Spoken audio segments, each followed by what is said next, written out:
Okay, there we go. I think we're live. Hopefully the sound works. We'll find out later, I suppose. But it'll work in the room because my voice does not have to be amplified to you just yet. I wanted to say something that Gus kind of made me think about as we were working on the service in there. So you've been pretty capable, I think. I think all people are capable of this, but we're always afraid of it. And so we don't try. But you've been pretty capable dancing around the hymnal with me as we move from Vespers to evening prayer in the same service to use elements of both of them. And then we are doing the same thing later with Compline.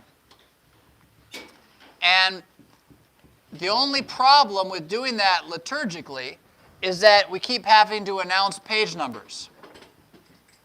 And if you think of the liturgy as like a drama, or a concert, but not entertainment.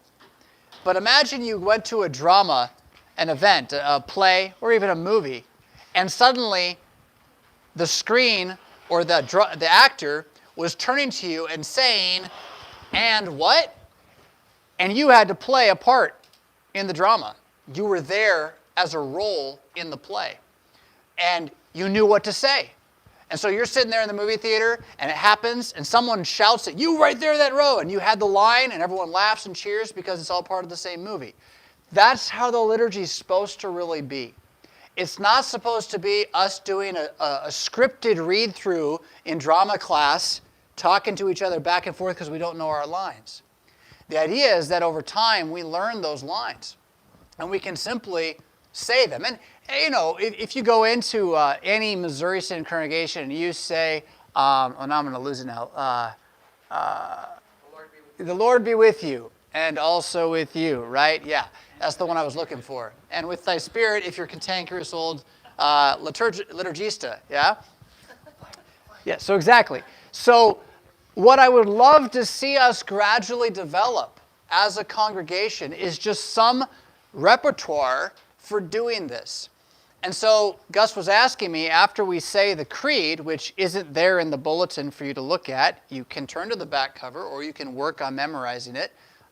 It's funny, I used to have the Apostles so well, and so I have been enjoying having Nicene every week so I could learn to memorize it, and I have, and now I'm losing Apostles pieces, right? But that's the reason I'm pushing us to have it here, is so we're getting both of those in our life. There was a reason I brought that up. After the creed then, he was asking, so do I go back to the ending of Vespers, or do I just go to the ending of evening prayer? And if you look at it, they're almost the exact same words. You just have a slightly different tune.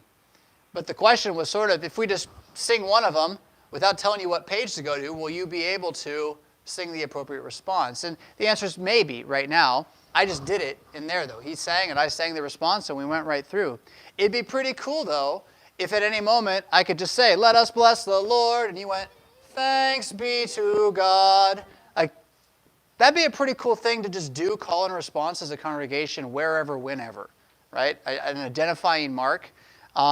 So for what it's worth, just think about that while you're in there in those various pieces and how everything that we're doing is with the longer-term goal for the congregation and the community as people. Yeah? It's not all ad hoc. There's reason. So speaking of things that appear ad hoc, but maybe hopefully have reason, our class about knowing God. I'm online. You can find all of these and watch them again. They're all there. There is no particular order.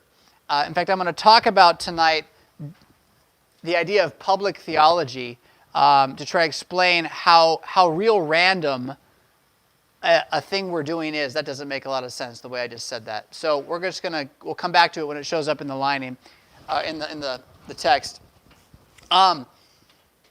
As per normal, though, I almost put this at the end this week. I almost did. But we're doing it again, starting with wisdom. The beginning of wisdom is this: get wisdom. So we're going to look at 3:28, Proverbs 3:28. And I don't like the way that's set up like this here. We're going to fix that there. What I want you to see now is we're going to move from 3:27 forward in Proverbs, at least for a while, one verse at a time, I'm going to leave what was there before, but not necessarily talk about it. But so last week, we talked about 327. And this week, we're going to do 28, which I should have bolded more of it, evidently. And then the week after that, we'll do 29. Can we bold it? And go to make it bigger. And go to present. And then scroll. There we go. But we still want to be here. There we go. So, Proverbs 3:28 says this, do not say to your neighbor, go away, come back some other time, I will give something to you tomorrow, when in fact it is already with you right now. So, it seems obvious, I think, but maybe it doesn't. I mean, the long and short is, don't lie, right? Like, here's your neighbor, they say, I'm out of ketchup. And you're like, I hate my neighbor. I don't want him to have my ketchup. Ketchup is too valuable to me. No, neighbor, I don't have any ketchup. The neighbor goes away sad. His hot dogs are lonely. But you did not share with him. Why? Right? It doesn't say necessarily that you must always share with your neighbor, although there is something to charity in this. But the real thing in here is don't say, right? Don't lie. And so if your neighbor asks you for help, and it's in your power to give that help, the general wisdom teaches us to try to do so. Yeah, I'm sorry about the line there. General wisdom, general duty teaches us to do so, both to speak the truth and to help them in their need. What might happen if you become known for always saying to people, well, I don't have any, when you do? And you'll be known then as a liar, as someone who is untrustworthy, who gives information that is half or only half true. And so eventually, your word won't be any good. So it's less about the charity in this and more about what do you say. But then it is in this section about charity, to not withhold good from those to whom it is due. So you get a little bit here of something Jesus will say. And Jesus, when he talks, he uses a lot of wisdom. Do you remember this line when he says, if your brother asks for your coat, is it your shirt, give him your coat? If he asks you to walk 1 mile with him, walk with him 2. Remember that at all? They're a little more obscure lines from him. But he's saying this same kind of idea, that life is helping other people. It ultimately is. And you do that either with your hands, 5th commandment, with your family, your marriage, which would be other parts of your body, 6th commandment, with your things, the stuff you have, don't steal, 7th commandment, and with your name, which is really going to be connected to your words, what you say, to truth again. So you're either helping with your mouth, your hands, your family, or your things.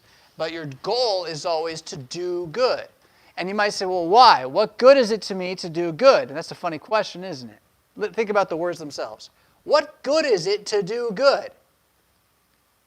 What a strange question. If I write it on the board, does it become more weird? Are you guys seeing my confusion? What good is it to do good? It should be a self-refuting or a self-answering question. Obviously, it's much good. Oh, not with an exclamation point, with it like that. And if you say why, that can only be proof that you have no idea what good is. You must be evil to think that good is not its own reason. To be virtuous, to be noble, to be dutiful, these things are ends unto themselves. And so in this, then, truth speaking and looking for the good of your neighbor is a huge part of wisdom. I took away the section. There was a section title for all of these Proverbs. I took it away because I didn't like it, but now I kind of wish it was there to lean on a little bit. But then with this, remember that Solomon, the king of Israel, the son of David, wrote the Proverbs. He also wrote this other book called Ecclesiastes. And last week, I introduced us to some Ecclesiastes, and I was perhaps overly excited about it.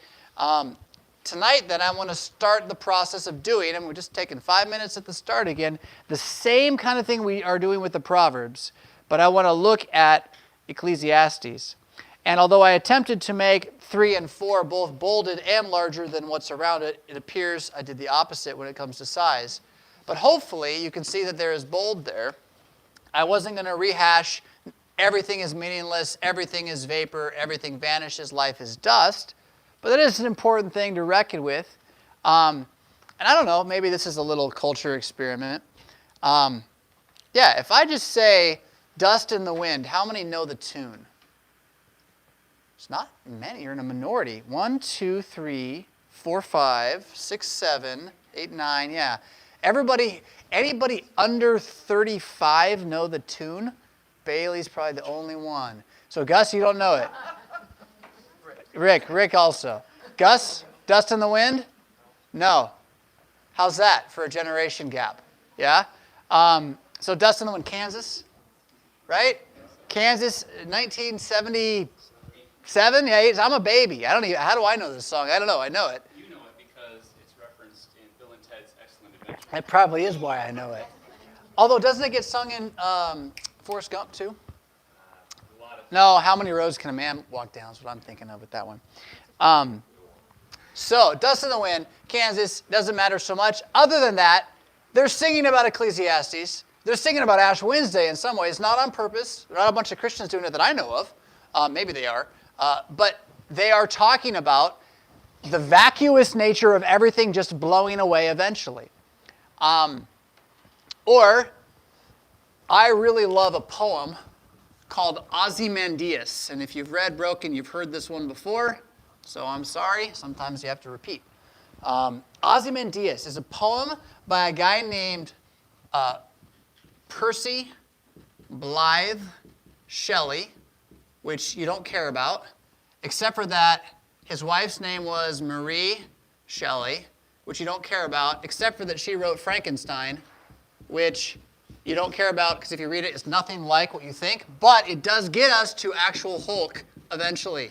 And so, in fact, you are thankful for Percy Blythe Shelley because the Hulk may or may not exist without Frankenstein. I have no idea. But they are both green, right? Yeah. No? No? The Frankenstein in the book is gray. Agreed. In the book, he's totally different thing, right? Totally different thing.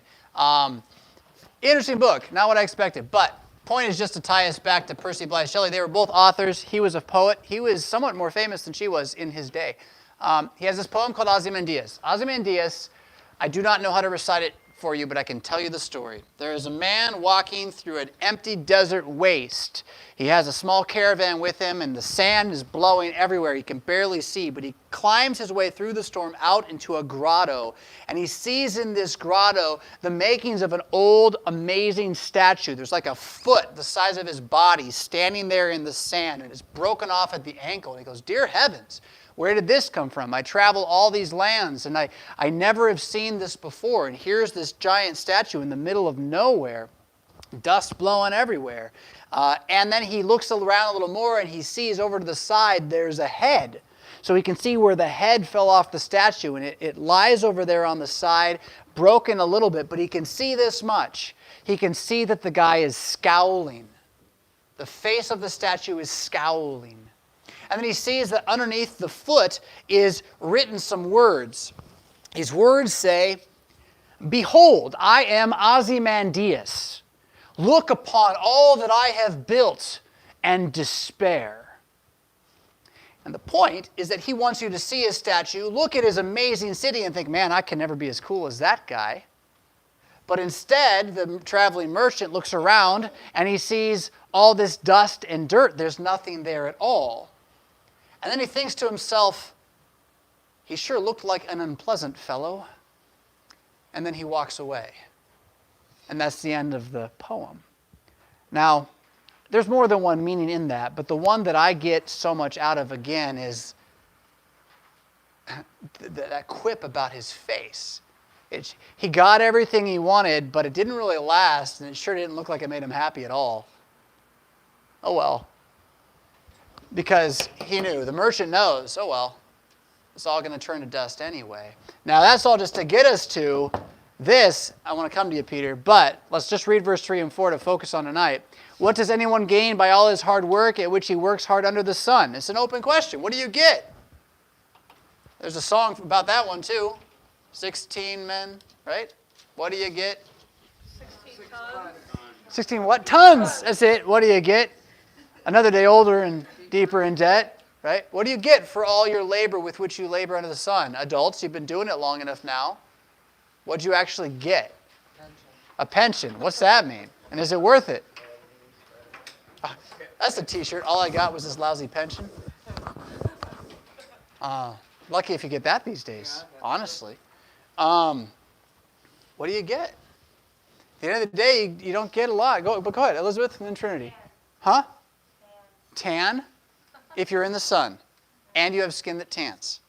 Yeah. Trinity. Children, well, that's interesting. Not everybody does. But children are a particular gift because as humans, they do extend past the collapse of this age if they're in the faith. So that's a valuable thing. But I think at the end of the day, what you get is death. That's what you get. You get death, you get put in the ground, all the stuff that you labored for. Well, what happens to it? He's going to talk about that more. But us, we come and we go. The earth, it just keeps going and going. And I get it. If you watch TV today, people are really worried. The earth's not going to be around or won't be the same way. We're all going to go back to being, like apes in the trees because of some great catastrophe, carbon something. I'm not a climate science carer. I really don't care one way or the other. I mean, I do. If it's true that we need to recycle, I want to recycle. Okay? But I don't for a moment believe the world's going to end because we aren't recycling enough. We might have really hard lives. Really, really hard lives because we don't take care of our resources. But that's a different thing than saying that the planet is not going to be supported by God anymore, that life will be snuffed out, and the biblical prophecies won't actually come to pass. So I don't buy that.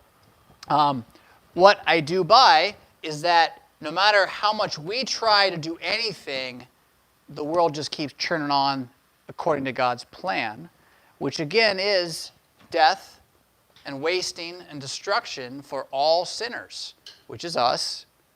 But then that's in order to bring life and salvation in Christ to all, which is also you, right? So it's not as though what we see in all of this is evil, but we do have to kind of acknowledge it. It kind of is. And he'll talk about that too. It's a great evil that we can't have anything established, that our hands can't build and make it last. But that's also what a world of decay and sin is. It's something that doesn't last. And so there's wisdom in being able to see it. And then in, what do you get, what his answer will be. So I'll try to bring this back as a bit of a refrain every time. You get right now. That's what you get. You don't get tomorrow. You don't get yesterday. You get right now. And right now can be anything, but it will often involve somebody else who's in front of you, some other human who is near you. And in that moment, what you get is them. And what they get is you. And Christianity and grace, to some extent, is the freedom to stop tomorrow and stop yesterday, enough to look at the person who's actually there today and say, how are you? What do you need? How may I help you? How may I walk with you in the burdens you carry? How may I forgive you for the wrongs you have done? How may I be supportive of you and vice versa, as we attempt to love not just each other but the world through dutifulness and goodness and nobility and all that. That's a powerful thing, to be able to see the day. I don't claim to be a master of it. I'm just a student of it. But this is where we are given such things, is in these words. So, thoughts about either the proverb or the words of Solomon the preacher before we move on to public theology? That's right, you had your hand up. Go for it, Peter. What's scalding? What's what? Scalding. Scalding? Is that what you said? Scowling. Scalding, which I have said in my life, means really hot and it'll burn you. Oh. And scowling means going, big old mean face. Scowl. Like every Lego man since 1997 or so, right? Like before that, they were all happy. Well, you have all the old ones that they're happy. My happy little Lego men. So, all right. So, as an intro to public theology, again, we're already doing this by trying to learn how to access the Augsburg Confession, not as some document that I have to have historical knowledge about, but as the Word of God repeated and alive among us and really applicable every day to our lives. In that, then, we're talking about the language we use for these things. And in this, then, this is sort of a review of what we've seen. I'm going to skip over this, though. We might come back to it. But what I want to say is that somebody, good evening, and it's kind of small, I know, somebody online is watching this and or other things I'm doing regarding these kind of how do we talk about theology, knowing God questions. And they sent me a really good email saying, what about this word? And I'm pretty sure it had to do with this class because one of the words we've been wrestling with is the word article. Article. And so the email's about the word. So what I'm going to do is I'm going to read the email and the connected thing that was sent in the email and respond to it. And I want you to know that I've not really read the email carefully. I just know the general idea of it. And I've not looked at the article that was shared at all. But what I'm going to do is try to engage it as part of this conversation that I've been having with you and with the camera publicly in order to, again, learn how best to talk about this idea we have, which is that the Bible's truth has these things that matter that are separate from each other and yet tied to each other somehow, and we call them articles, like 15 socks, 15 articles of clothing, right? But it's not quite right.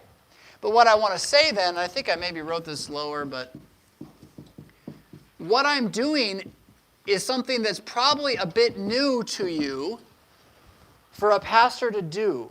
But it's not new for pastors to do. They used to do it a lot. And the format for doing it was something called a debate. And if you've been, that's really terribly done. If you've been in a debate team at high school, or in grade school, I guess maybe, college, then you know what I mean by the word debate. But if you've never been in that kind of thing, or studied it, or seen it done, then you don't know what I mean. Because people argue, and they are debating, right? Anytime you disagree with someone, there is a debate. But that's not what I'm talking about. A public debate is when two individuals represent opposing ideas and argue as much as they can for one idea or the other without even necessarily believing the idea. But in order to find out which idea is true, both people bring as much as they can to the argument so that everyone listening can at the end say, aha, we think we see what the truth is. Now, I'm not looking to bring the debate back, but it used to be very common for pastors, whether it was at a synodical convention, a district thing, or some local event, a colloquy they would call these things. The pastor would, you'd come listen, the pastor would give a paper and he'd make an idea out there, but it was done as public theology, which means it's open to criticism. And it's welcome to be criticized. And it wants to be criticized because it wants to get better at understanding.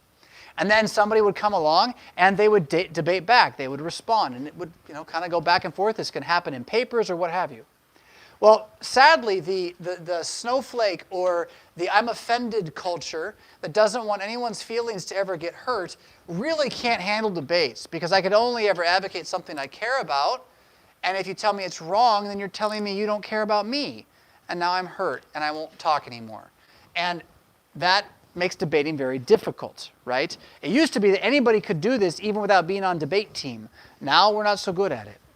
But what I'm trying to do is bring us some postmodern format of this back where I'm going to throw stuff out there to see if it sticks a little bit as I wrestle through understanding my knowledge of God in front of you, publicly.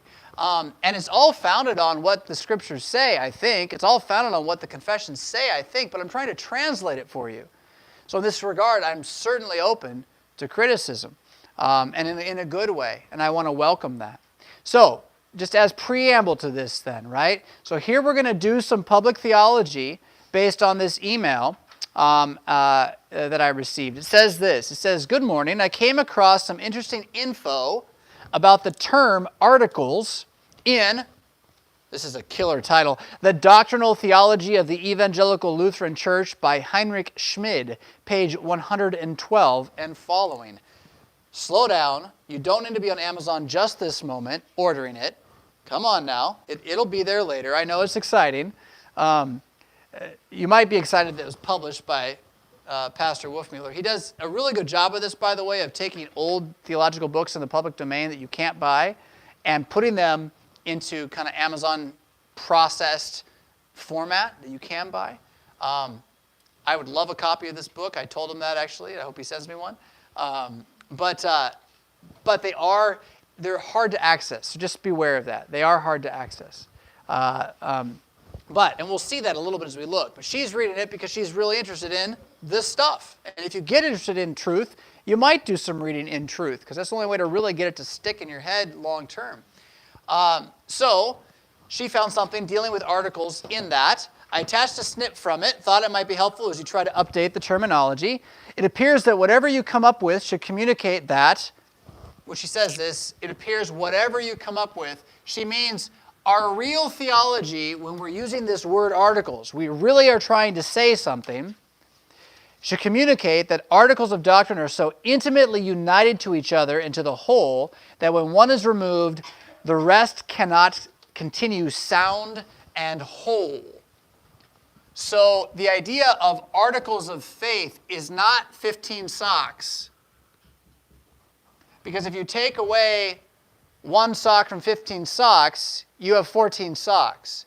And while in a contest for who has the most socks, you might be ahead, generally it doesn't make any difference if you have 14 or 15 socks, except maybe, I guess, the back of the drawer has an extra sock in it sometimes, right? But you see how they're not tied together the way, say, the members of a body are?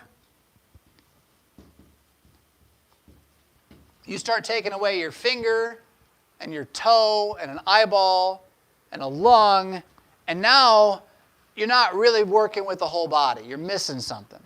So this word that we use to talk about God and sin and the Trinity and Jesus and justification, the Lord's Supper, these articles of faith, it is connected to this kind of thinking.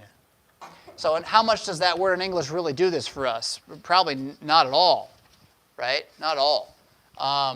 Unless you could think of like an encyclopedia has articles about everything in the whole universe. And so it hangs together because it's about everything in the whole universe. But that's pretty rare. So then she suggests a couple here. Essential elements, frame, basic facts. I had the word framework in my head recently as well. I'm just going to put that up there. I don't know if that makes any sense. I'm trying to explain this to a couple youth group kids too. So look forward to seeing what you come up with for that. Thanks for teaching and for preaching. I like something about this. And it probably has to do with when I play games like Magic the Gathering, which is a card game, or I play some other game with magic at all, I think elemental magic is really cool. Elemental magic is when I can take fire and do fire stuff, or I can take water and do water stuff. And when I'm playing my little silly games, I like to be able to do that. I'm an amazing sorcerer. You have no idea how powerful and cool I am, if only you could understand. Screaming geek. Oh my goodness. But, so I like the word elements just because it makes me think of elementals, monsters made of that kind of thing. But essence is a cool word too. Look at this. I don't know if this even matters. Do you know what the word essence means? If you don't know enough Voltron. For Pete's sake, the reboot Voltron on Netflix, which is very good until the very end when they decide to push marriage not existing down your throat, has a, as an aside, I'll just throw that out there, it has as one of its primary storylines or plot lines this stuff called quintessence. The whole story is based about who's got the quintessence, who gets more quintessence. What does quintessence make you evil or does it make you good? It's like 7 seasons, all about this stuff called quintessence. Well, you know it's something essential. as soon as it's called quintessence. If you know a little more English, you could find out that it's quintessential, which would mean like more than essential. It's the highest essential if something's quintessential. So we use this word in popular terminology, and I think it even carries a warm emotion. And that's kind of my point about the word elements here. This is also a warm emotion. And so for me, both of these words are more compelling than the word articles. You see what I'm talking about? This is just English, largely. It's poetry as well, though. But it's how marketing works. It's how you know you want to buy this car and not that car. Is, by and large, you've been cornered into a niche, and someone who knows that niche is targeting you and trying to get you to buy their stuff by aiming at what you would find warm and drawing. And if you like cold things, then you would find the cold warm and drawing, right? The point is that you're attracted to that thing. So what I'm trying to ask again and again, I don't think this is evil or good, it's just how we talk, is how can we try to be attracted to the articles of our faith, as opposed to being discouraged by the very sound of the word, which I think we are. Yeah. And this is why I think it's important to do this. If we are the Church of Jesus Christ, which we say we are, and I am bothered or bored by, or don't like, or don't want to know the articles of my most holy faith, do I believe anything at all? Or, again, have we just failed to translate it so that I can want this thing, hunger for this thing? And I'm not saying this is my answer for the word yet, but do you not crave to know with utter certainty and clarity the quintessential things of Christianity? If I could tell you that there's only 6 quintessential truths of Christianity, and once you know those 6 quintessential truths, you know everything, wouldn't you kind of want to be able to remember those 6 things, right? Like it sounds, I'm leaning on quintessential truth right now. That's kind of good. Quintessential truth. I spelled it wrong. Essential, truth. I think about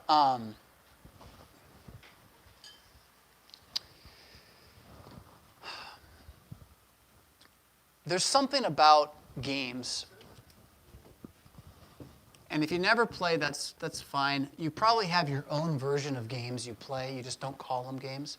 My beloved father will say, how can you possibly go down in that dark basement and do that video game thing all day long? And then I look at him, and he's in his chair, and he's got his Kindle, and he's playing Quarks or Spots or whatever little solitaire. Yeah, right. He does it for hours. It's just which game do you play? I happen to like games that have story involved in them. But there's something more about a game, any game, that intrigues your mind. It's why you want to play. It pulls you in and makes you want to ask and discover and solve somehow, some way. And we don't all like the same games, but we do make games for ourselves just out of life. We set up situations where we're able to solve and we're able to feel good. How many little boys have not taken a pen, I don't need to throw this one yet, and tried, right? Why? Because I want to see, I want to understand, I want to experience, right? I want to be part of my world, and it's a game. And there's something about playing games, as I've done it growing up, where there's a magic involved. And by that, I don't mean elemental casting fire. I mean there's like a hunger for discovery that's there. And what I think would be kind of fun to figure out as a group is that life is, in that way, a game. Christianity is a game. I don't mean it in a demeaning sense. I mean it in the best possible sense, that there is discovery, there is depth and understanding, there is complication, there is teamwork. That you can, where I went off on this is like, so I love how in a game, like you kill a monster and you go in and you open a chest. And out of this chest there's some like shield. And it's like the shield of mighty Thor's greatness, +2 to lightning or something silly. The games don't matter in a sense, but you're excited about it because you found something spectacular and you can use it to play your game. Well, in theory, Christianity is like that treasure chest for real life. And what we find in it is spectacular things. We've just managed to bore ourselves to death somehow with it. And I don't know why or how. But so for me, again, I can see opening a treasure chest and getting the sword of quintessential truth, right? It could come up out of that thing, and I would want to grab it and play with it. I don't think we have to have swords and everything here at St. Paul. I don't mind the idea. There is one in our logo. But I do think, so somehow we've got to get to a place where we're able to be warm toward our truth, as opposed to embarrassed by it, worried about it, bothered by it. Why would anybody else want it then? Right? So like, if you don't like singing the songs in your own hymnal, why would anybody else? And the question always for me with music is it the music's fault or is it our fault? It's usually some of both. But think about that though. If we're hoping to see spiritual discipline and growth, then it can't be just that we have a good teacher up front talking. There has to be a desire to talk. There has to be a desire to absorb this stuff and use it, understand it in some way. And that begins with being able to say, I know what the essentials are. I know the quintessential truths of Christianity. So I'm leaning toward that now. That's really good. Now we haven't even gotten to what she threw us as the article from Schmid. Was that his name? This older Lutheran theologian named Schmid. All right, this is the kind of old book that does you good if you can get up the gumption to... I'm going to be a liturgical. This is the kind of book that does you good if you get up the gumption and grit to grind in on it. Boom. The term article is derived from artus, and this from arto or arcto. I think it's arcto. It properly signifies members of the body closely joined together, like artery. Wow. See, I haven't responded to this before. I don't know. I didn't know this. This is beautiful, though. So it's not written well, but artery. So the arteries of your body are the articles of your body in a certain way, right? The word is at least related. So, metaphorically, the word article is applied to the parts of doctrine of faith that are most intimately joined together. So that articles of faith are parts of the doctrine of faith divinely revealed for our salvation, which are most intimately united to each other and to the whole, as parts or joints of a finger, and into which the whole structure of the Christian religion, as a finger into its joints, may be resolved. And their connection is so intimate that, when one is removed, the rest cannot continue sound and whole. So where did that go? When one is removed, where is sound and whole? There we go. That's pretty important, right? So for something to be quintessential, it means you can't not have it. If you take it away, you lose everything. So if there are 6 quintessential truths of Christianity and you have 5 of them, you have 0. Because they're that tied together. Kind of like you say, well, I've got a thriving human body, but I have no lungs or liver. Well, then you don't have a thriving human body. But I have most of it. Yeah, it's a system, right? So your quintessential truths, your articles, are a system of truth. The word is sometimes taken in a wider, sometimes narrower sense. Collectively, it signifies a whole head of doctrine. Distributively, woohoo! So theologians like to do this. We're going to make up distinctions here. The difference between collective and distributive assertions. Ha! Anybody want to go to seminary? That's what you get to write papers on, is that kind of thing. Any assertion or enunciation which constitutes a part of Christian doctrine. So, you can talk about the article of faith, singular, basically, that summarizes everything, or you can talk about separate parts, blah.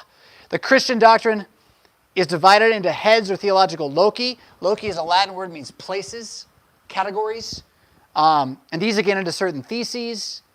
Man, this is so enlightenment thinking. The heads of doctrine are called articles of faith, as well as these under the separate heads, i.e., the theological locis concerning Christ is called an article of faith, blah, blah, blah, blah, blah, blah, blah.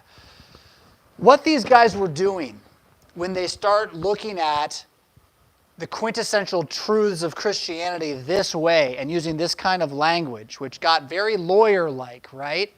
It feels like a lawyer wrote it. What they were doing was analyzing the topics of Scripture the way we might dissect a frog in class. And they were trying to pinpoint all the pieces. Oh, here's the lung, and here's the heart, and here's the piece. And they categorized it all, and they labeled it all with relational wording. It's really useful, but kind of by itself a useless thing, because all it does is show you what a thumbnail looks like, or what a knee bone looks like. It doesn't show you the whole. And so the articles of faith, taken away from the whole, end up being scholastic or intellectual pursuits. And Christianity, while it involves your intellect, is not an intellectual pursuit. It is a life. It is a life lived. Your life is not just your mind. Your mind's part of it, but it's not all of it. So it isn't that what this says is bad, but to try to explain to you, I mean, he's basically talking about how some essential truths are essential and others are not, and that can or cannot include heads of categories of essential truths as we organize them for posterity. Ugh. I mean, it's important, but that's not nearly as important as the idea that an article is necessary. I don't know if artery helps as much as it should. It's necessary. It's essential. And when she said frame in her letter, framework,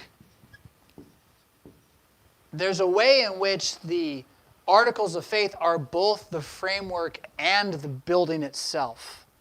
I don't know if you can see that. That's not normal. Buildings aren't like that. You have the outside structure, and then you have what you put on it as shell. But there's not really a difference here. The essentials create the framework by which we know everything else. Oh, that might have been too bland and vacuous as I said it. So, go ahead. The articles kind of remind me of the terms and conditions when you sign up for something. You don't really read it, but you trust that it's going to be okay. That's funny. Yeah. So, that is sort of how we treat theology when it's done this way. It becomes very hard not to treat it that way because it's like reading a lawyer's terms and conditions. And so, okay, I agree with it.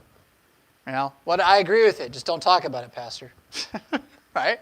But So you read it and you tell yeah, me right, you're not gonna right. read it, you know. And it probably doesn't even matter at the end of the day. But if that's all we got is some terms and conditions for becoming Lutheran, you know, then if we've got a really strong 18th century German immigration problem, we're going to be doing great as Lutherans. Anywhere else in the world, we're not going to be doing so good.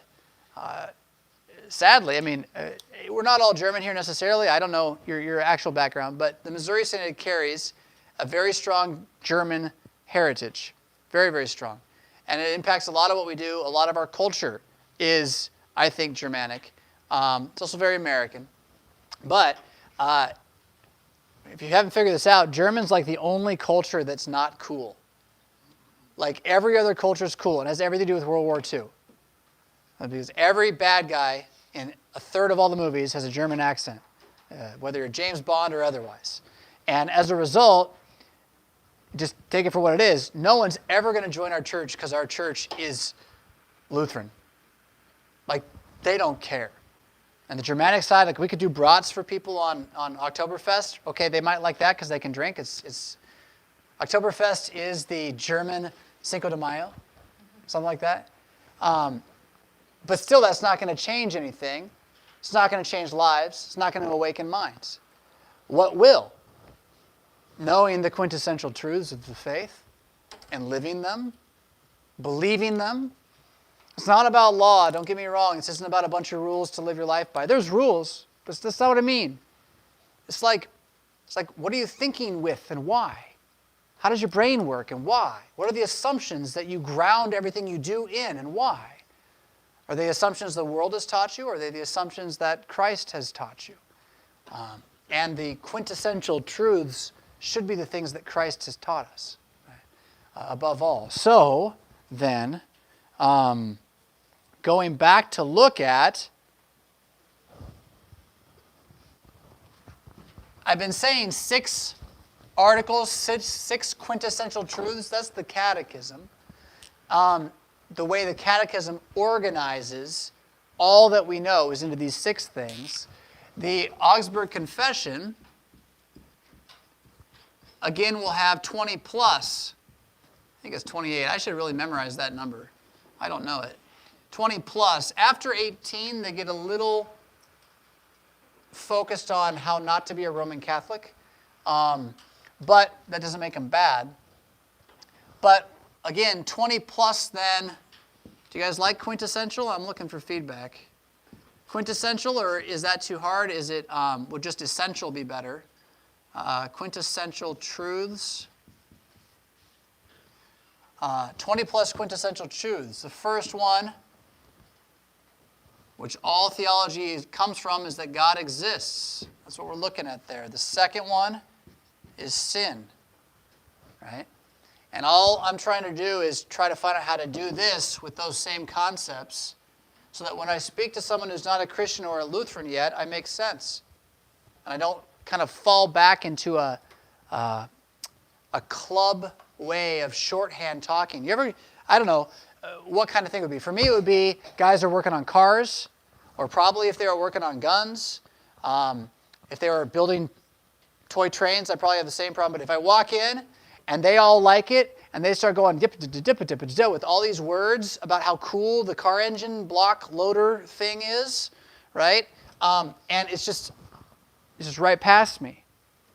So what if that's what we're doing with our Lutheran talk all the time to people? Even when we talk one-on-one with somebody else, it's like we're a car mechanic talking to his car mechanic buddy, right? Or like some sports fanatic only talking the sports rules of a various game. And if you don't know it, you're just completely on the outside. Makes me think of, there was a moment at home where, it's happened more than once, but I think the most recent one was Fides, I love you. He ran in, I don't know if it was to Chloe or if it was to Meredith, but he was so excited about some game we'd been playing or he'd been playing. And he shouted something like, and I don't even know what it was, but like, I have the pants that catch on fire now. It was that randomly strange.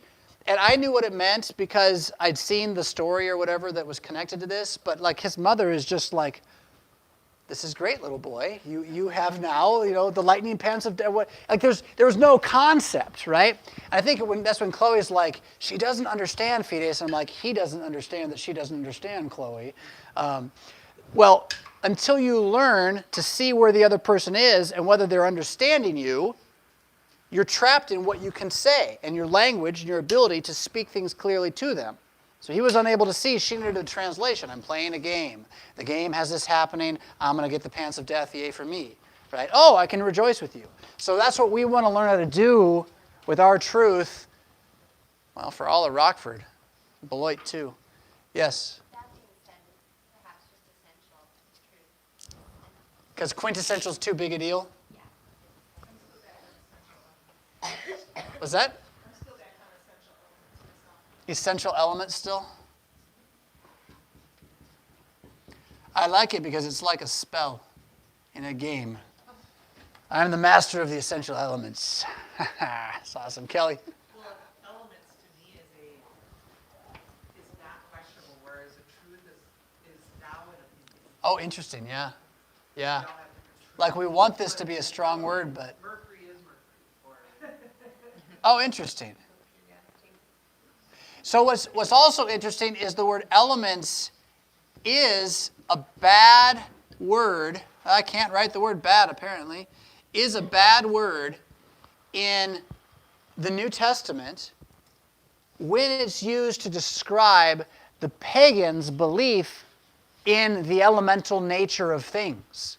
So when you have sin worshiping the creation, I guess I don't have that in this list. What sin ends up doing right away, our instinctual wickedness, is that we worship the creation. We begin to worship the elemental things of life. And so whether you're really teaching that earth, fire, water, and they join together to form heart. Anybody? Nobody. Captain Planet? I got it. Early, there you go. Okay, very rare. We're a small crowd. But this was how they brainwashed lots of us into environmentalism back in the day. It wasn't that cool of a show. Whether you're worshiping, The Last Airbender is a big comic thing now where they have these people that can move air or move earth by various magics. Or whether it's a more complicated version of paganism where you're worshiping the aether in the sky above and you're dealing with various trees directly and the elemental nature of each tree. It's all the same. It's worshiping the creation itself. And that's where it's interesting, I agree that this is a good word. What do you do with it when it shows up in the scriptures as something different? The prince of the power of the air. Remember when the devil's called the prince of the power of the air? We do not wrestle against flesh and blood, but against this present darkness, against the elemental. It's elemental, right? That's Ephesians 6. I'm not going to try to get there tonight. But, so that is an interesting thing to keep in mind, but I like it as well, as you say it. I want quintessence to win. Look how cool. We're not ever going to do this, but you just got to experience how cool this is.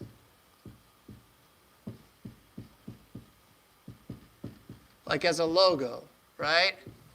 We could be Quintessence Lutheran Church, and there's a big cross in the middle. Very hip. No?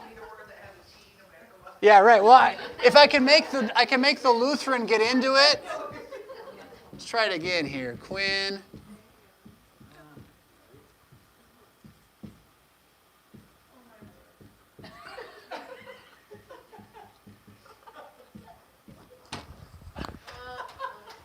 Maybe it should be quintessential Is that supposed to be Lutheran foot rest? temple, because then you could have another T.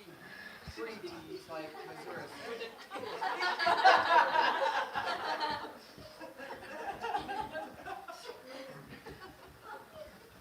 There we go. So, all right. I will ponder your feedback.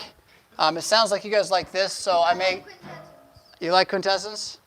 I may default here. I may put it all in. It'll show up in this list. All of this is malleable. None of this is dogma, right? We're just trying to figure out how to talk.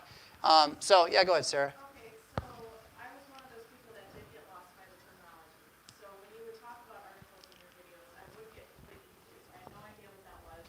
So then I had to go and try to figure out what that was and then come back. And the way I defined it for myself were, these are what you saw as being like the critical components to have a certain faith.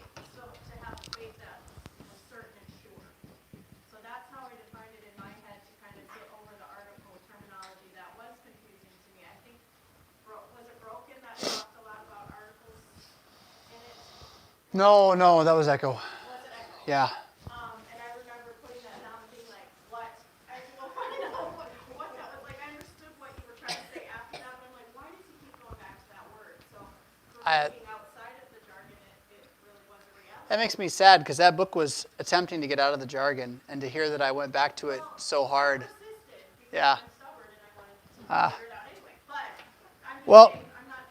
I really like the word component because a component is incomplete by itself. So that's kind of nice for articles. So we have the essentials of the faith, but they are component essentials. They are not, each one by itself is not necessarily everything, nor is the whole in existence without all of them together. So, for example, and this is where it gets a little complicated. Is Jesus everything? Well, in our theology, yes. Is he everything physically? No. But is he the maker of everything? Yes. So is it all about Jesus?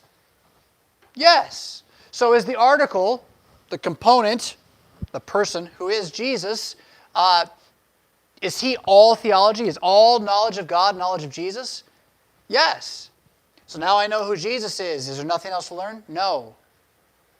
Everything else gets captured underneath him. In this, he's an essential article, an essential component who's not a component.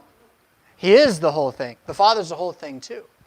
Whereas sin would be something that would really just be a component. We don't need sin to exist.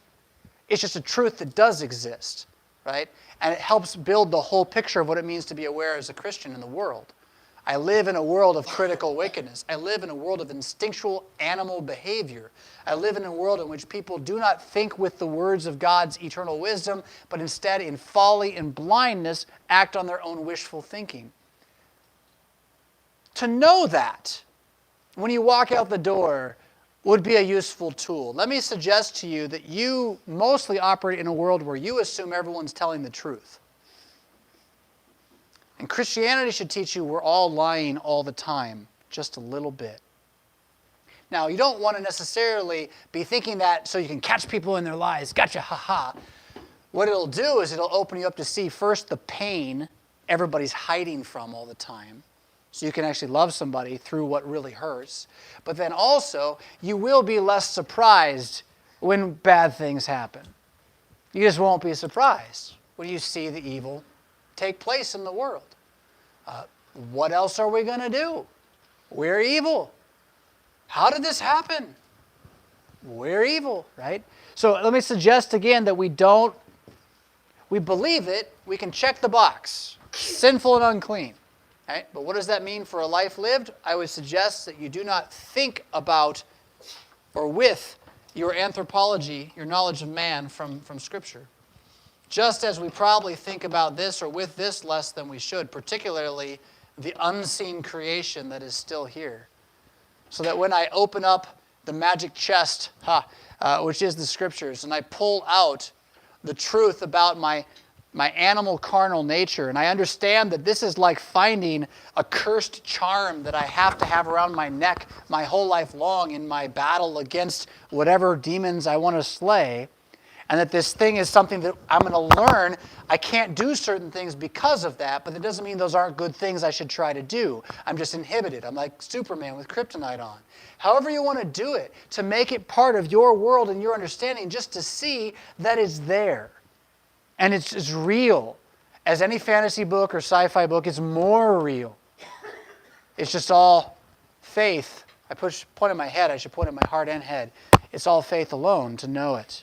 Right? It's all faith alone to know it. Cool stuff. I felt like that was a good conversation. I hope you did as well. Let's go ahead and go pray ourselves to sleep.